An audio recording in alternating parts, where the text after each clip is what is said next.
Welcome, friends, to another Wolff Responds. I'd like to speak with you today about the United States China trade war. You might call what I'm about to tell you as winners and likely losers in the U.S China trade war. Why do I say winners and losers? Because there are some fundamental differences between the United States and China, which you probably know, but that those have enormous meaning and implications for who's going to win and who's going to lose from the trade war that is now underway. Why do I call it a trade war? Because the United States took the initiative of raising tariffs against China far higher than they did against anyone else, far higher each step than the Chinese themselves, who retaliated, so that by now the level of tariffs, which is a tax on imports into the United States from China, that level is so high that practically nothing made in China is coming here as long as those tariffs remain.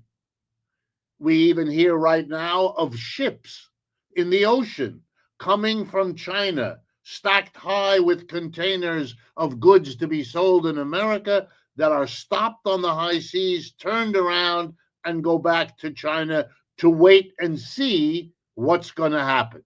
And the same is true because the Chinese retaliated, raised their tariffs, not as far as the United States, but almost, not as soon as the United States, but pretty quick afterwards. So by now, very little from the US can go into China, and very little from China can come here. Winners and losers will be those on the two sides, the better able to handle this situation. Now, you might imagine, and some US officials have said, the US will win because, after all, we're a more important market for the Chinese than the Chinese economy is for American producers.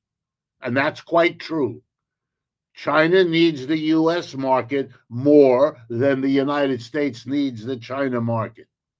If that were the only determinant of who wins and loses, we could say the United States in pretty good shape to come out less damaged than the Chinese. But that would be a big fat mistake. Why? Because the issue isn't US and China alone. The real issue is, can China find other places to sell what it used to sell to the United States before the trade war? Can China buy from other countries what it used to buy from the United States? Those are the questions. Same questions for the United States. Can we get from other countries what we used to get from China? Can we sell elsewhere what we used to sell in China? And there, I'm afraid, the advantage goes overwhelmingly to China, not the United States. China is in a better position to win this trade war than the United States is, and that's the reality. Let me explain. China has an advantage over the United States in two ways. The first one is China is at the peak of its program of many years to build strong alliances around the world. The name of the major alliance, China has actually quite a few of them, but the major one is called the BRICS, BRICS. Brazil, Russia, India, China, and South Africa. That was the original five. And they've now added another 15 to 20 more. Together, these countries of the BRICS comprise more than half of the population of this planet Earth. By comparison, the United States, the population here, 330 million, is about 4.5%. So let's be clear. The US is 4.5% of the world's people, and China and the BRICS alliance, a very solid alliance these days, comprises more than half the people on the planet. Wow, that's a lot better situation. But it's worse than that. The American alliance with its partners, the chief among which are called the G7, Canada, Japan, Britain, France, Italy, and Germany alongside the US, that alliance is in worse shape than it has been in the last 75 years.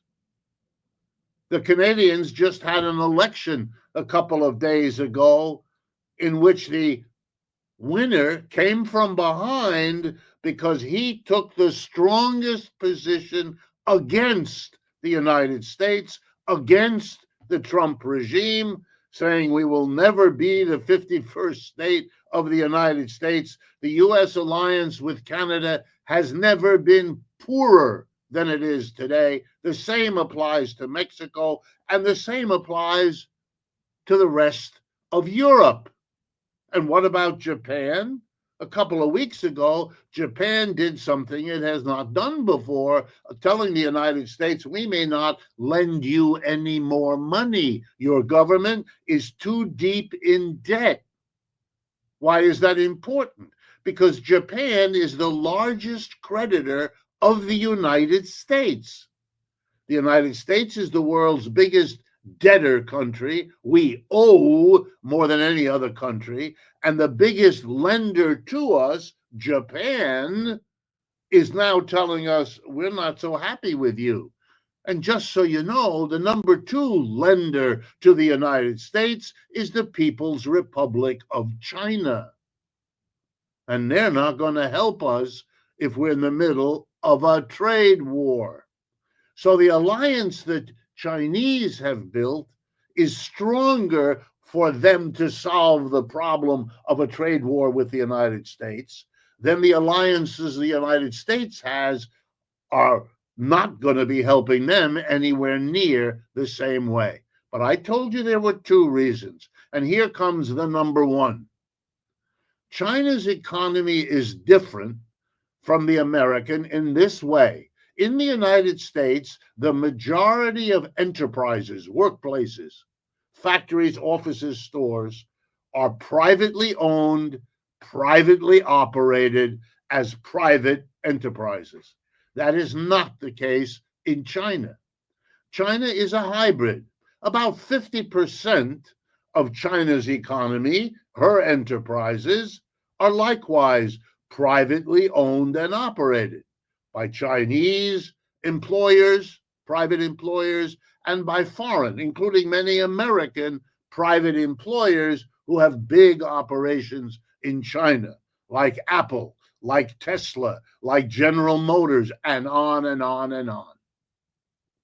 But the other half of China, and we have nothing like that in the United States, are government-owned and operated enterprises. And sitting on top of this hybrid is a powerful government, which in turn, above it, sits a very powerful Chinese Communist Party. Why do I say this?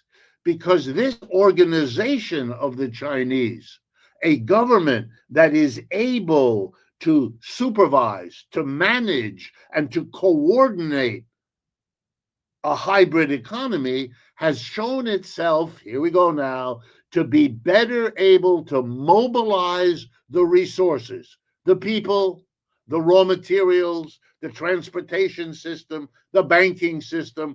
When you have it organized the way they do, they can mobilize their resources to achieve their objectives.